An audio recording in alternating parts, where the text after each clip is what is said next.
Yes, yes, I want to do it. At the wedding reception, during the cake cutting ceremony, a woman who works with the groom stormed in. Stop it. This is our first joint task as a married couple. Faced with this unexpected turn of events, I, the bride, tried to stop her physically. Let's just have fun freely. The groom, my husband, for some reason, calmly watched what was happening. You've got to be kidding. I can't handle this. To my muttered remark, the woman barked back. The wedding dress you're wearing suits me better. I'll wear it instead. So, you want to be the bride, I see. Well then, I'll grant your wish. I took off my dress and left the venue. I won't look back. You shouldn't underestimate the dog waiting back there. You'll be the ones regretting this. My name is Courtney, 32 years old. My husband is Ryan. We're colleagues at the same company, working in different departments on the same floor. He proposed on our 1-year living together anniversary. And a week later, we held a wedding with family, friends, and work colleagues invited. It's bound to be a wonderful ceremony that will remain in our memories. Oh, I can't even sleep from the excitement, but I can't afford to. If I get a breakout from lack of sleep, I'll regret it. Taking care of my health is a given, but there's also nails, aesthetics, hair coloring. A bride's life is busy. You're enthusiastic about the preparations, but what's today's schedule? Mrs. Bride. The one asking was Ryan, my future husband. I have the beauty salon today. For hair and makeup? Yes, it's the final rehearsal. You look like a different person with makeup. What do you mean by that? I rarely see you dolled up. It's because you said that. I started wearing makeup a bit. I pursed my lips. It's true, so it can't be helped. I usually don't wear much makeup, because my skin is sensitive and breaks out from cosmetics. And also, because I go to take care of the family dogs. My family is involved in dog rescue and adoption. We take care of quite a number, so the whole family helps out. Knowing this, there's a woman who always makes mean comments whenever we meet. Ew. Don't you smell a bit like a dog? That's Jessica, my colleague from the same department as my husband. And she's invited to the wedding. Unlike me, she makes a point of showing off her femininity with full makeup and curled hair every day. I think to myself, good for her, spending all that time and money. But I can't help but respect her in a way. You're so plain. Only dogs keep you company, so it doesn't matter what you do. She looked down on me with such words. But her mean-spiritedness clearly escalated when she found out I was marrying Ryan. A promising catch. She'd say things like, "Is it true your specialty is dog food?" Or, "Dogs and men are different, you know." It's annoying, but I don't bother responding. No matter what she says, our dogs are adorable, and I'm the one marrying Ryan. There are women like her everywhere. Jessica seems to envy what others have, enjoys seeing others upset, and has a mean streak. However, I sometimes think that Ryan, my husband-to-be, could say something about it. It's not like he doesn't know I'm being mistreated. She's a colleague, and our desks are close. I can't really say anything harsh to her. But I'm being badmouthed all the time. I didn't even want to invite her to the wedding. Don't say that. She's probably just jealous of you. Maybe. I decided to not sweat the small stuff and look forward to the wedding. The night before the wedding, Ryan went out for drinks. His friends were throwing a pre-wedding party. I hope you don't drink too much, I said as I saw him off, a bit worried because he likes his drink. I decided to spend my last night as a single woman back at my parents' house with them and our dogs. The Chihuahua, which we had entrusted with carrying the wedding rings as the ring dog, wouldn't leave my side for some reason. He must be sad you're getting married. To which my mother joked, "That's you, not him. I'll still come to take care of the dogs as usual." No, that would be unfair to Ryan. Besides, he doesn't like it much. He has had a fear of dogs since being chased by one as a child, and isn't very comfortable around them. When I come home, he's happy to go out drinking, so it's fine. Oh, is that so? Either way, you're always welcome here. My parents' kind words touched me, but the noisy play of the dogs kept the mood from getting too somber. All right everyone, time to sleep. Who has a job at the wedding tomorrow? You can't mess up. Whether they understood or not, the dogs went back to their cages. I decided to go back to my place and get some sleep early, as I had preparations to start in the morning. Being late would be disastrous.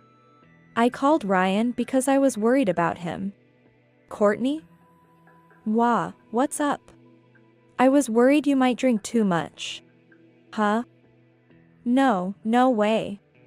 Are you okay? You sound flustered." No. Nothing's wrong? Okay, then. I'm heading back to my place. I'll head back too." "Huh? No, in a bit. My friends are holding me back. Just don't overdo it." "Understood." His attitude seemed off, but at least he didn't sound drunk.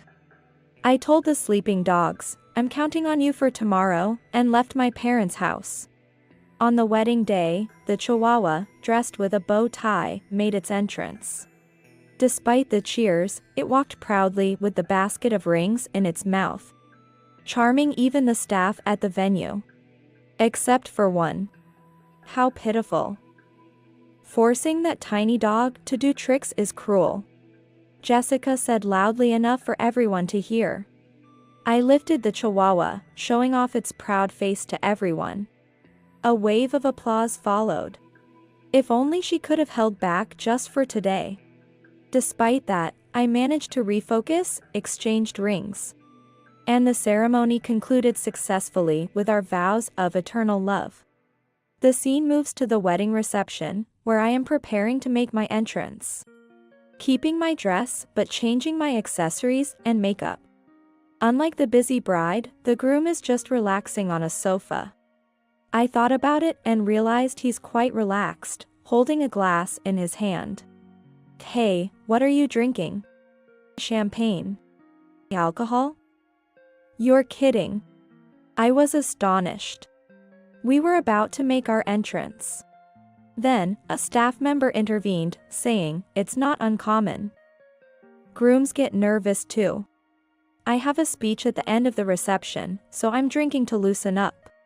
It sounded like an excuse to drink to me. Don't get carried away because you're drinking. I know. We entered the reception arm in arm, basking in the lights and applause. Jessica, as expected, couldn't resist making a comment. "A professional hair and makeup does make you look a bit better." I continued walking with a smile, pretending not to hear her. She didn't seem to care even as people at her table reprimanded her. Standing up to get into photos and raising her voice intentionally to stand out. I muttered, "This is troublesome," to which Ryan, walking beside me, said, "She's like that, but she doesn't mean any harm." What? You'd understand if you worked with her. Really? All I could sense was malice. The reception proceeded on schedule. After the toast, a large cake was brought out for the cutting ceremony. As we stood in front of the cake, prompted by the staff, Jessica's shrill voice rang out. Yes, I want to do it."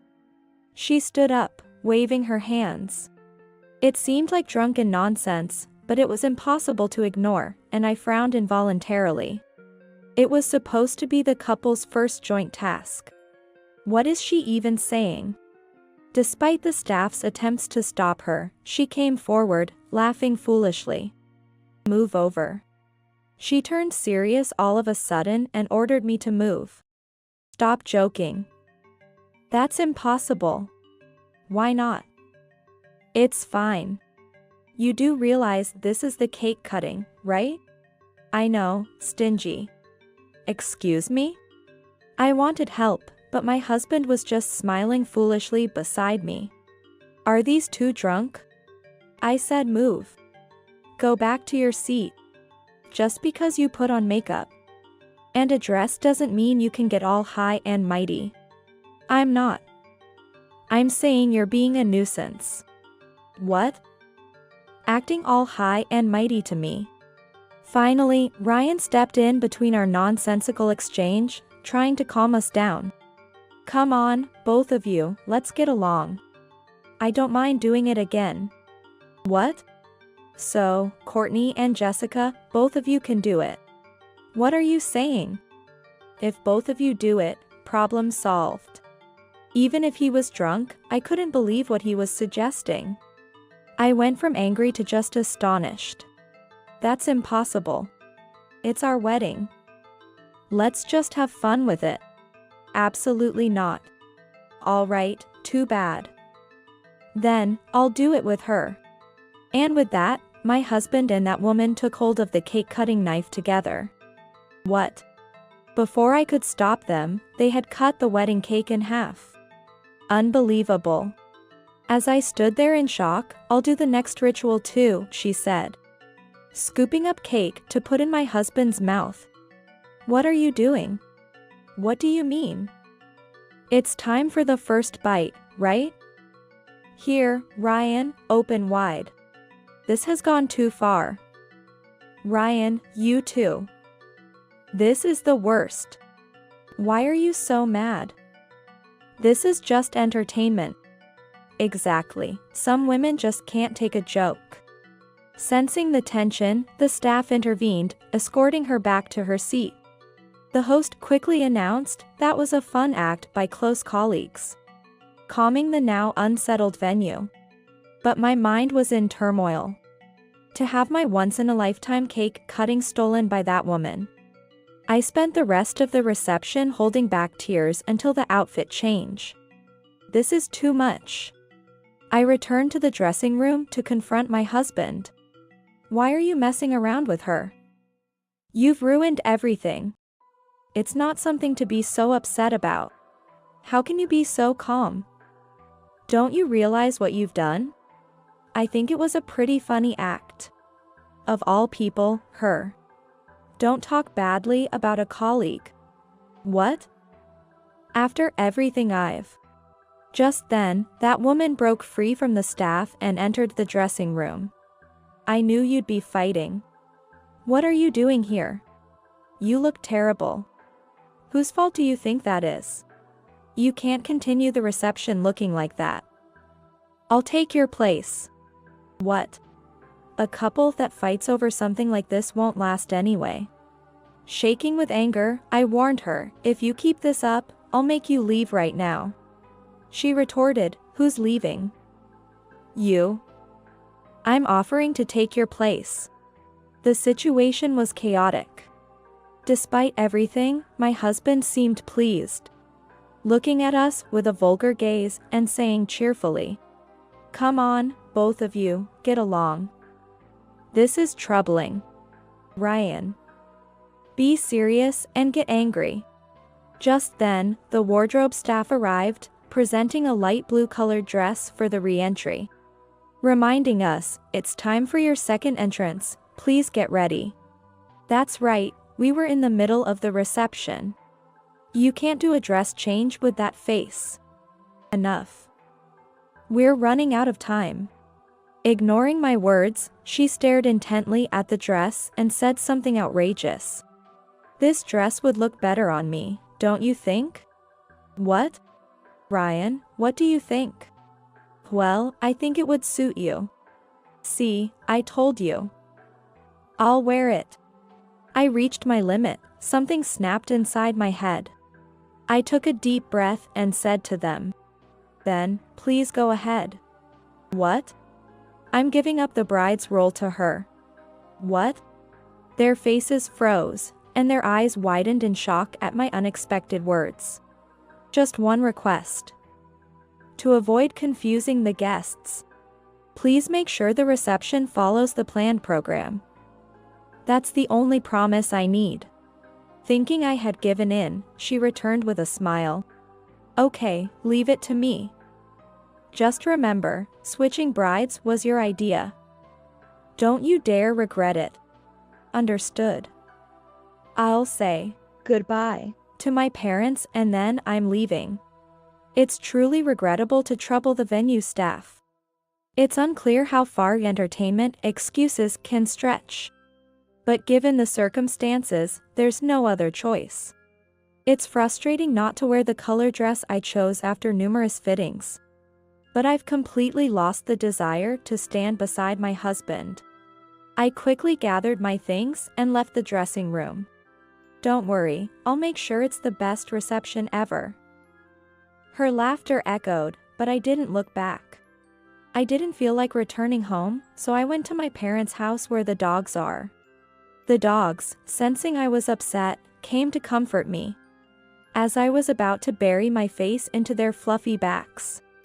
The thick foundation and stiff hairspray made me want to shower. After washing off the makeup and changing into comfortable clothes, I looked at myself in the mirror. It felt like I had woken up. Maybe it's time to turn the tables? My phone rang in the distance. I knew exactly who it was. Hello? Courtney. Finally, you answered. He sounded panicked, but I remained calm. What's the matter? Isn't the reception about to end? Just come back, please. What are you talking about? You have a new bride. It has to be you. I have no intention of returning there. The staff and guests are really upset. How convenient for him to say now. Sigh. I let out a loud sigh, loud enough to be heard over the phone. Come on, I just need to apologize, right? I'm sorry for getting carried away and messing around. Then, the phone was passed to that woman, the new bride. What are you going to do about this? About what? It's all your fault. I have no idea what you're talking about. The dress is ruined, and the accessories are broken. I have no idea what you're talking about. Trying hard not to laugh, I continued the conversation. Just come back quickly. Hurry. Aren't you the bride? I don't care about being the bride anymore. What? After all your insistence on switching, what happened? The reception is proceeding as planned, right? Jessica fell silent at my words. Where are we in the program right now? It stopped. What? Since I left, the reception hadn't progressed at all. We can't make the entrance without your command. I knew this would happen. I had asked our most loyal family dog, a retired police shepherd, to escort me for the re-entry. He's smart and serious, and was supposed to be waiting at the entrance of the reception venue. Not moving an inch, waiting for my austere command. That dog is big and looks scary. I fell and tore my dress, and now I have to pay for it. She freaked out on her own and then blamed our gentle and kind dog. Despite saying that, I felt terrible for our dog who was following orders. So I hurried back to the venue. Upon my arrival, my husband, looking distressed, rushed over to me. You're a lifesaver. The venue staff looked drained and annoyed. My parents stood expressionless next to the shepherd, holding the chihuahua that had played the role of the ring dog. The stand-in bride glared at me fiercely and demanded, "Do something about this." Still bold as ever. The dog is stubborn, and your parents are useless, it's the worst. The big dog is blocking the entrance, so the guests can't even leave. My parents could have given the command to the dog, but I decided not to mention that. Then, Ryan, trying to change the subject, said, "You washed off your makeup, huh? You're cuter without it." Hearing this, the stand-in bride blurted out, "What? You said you liked girls with makeup in bed last night." So, these two were involved. Absolutely ridiculous. Just keep the promise, okay? What promise? We agreed the reception would proceed as planned. Next is the surprise entrance with the bride's command and the shepherd dog, right? You have to do that. The smart dog was waiting at the entrance, ready to follow my command, sitting upright, his eyes sparkling. If my husband or the stand-in bride tried to approach, he would bare his teeth. He won't move on my command, even though I've played with him a few times.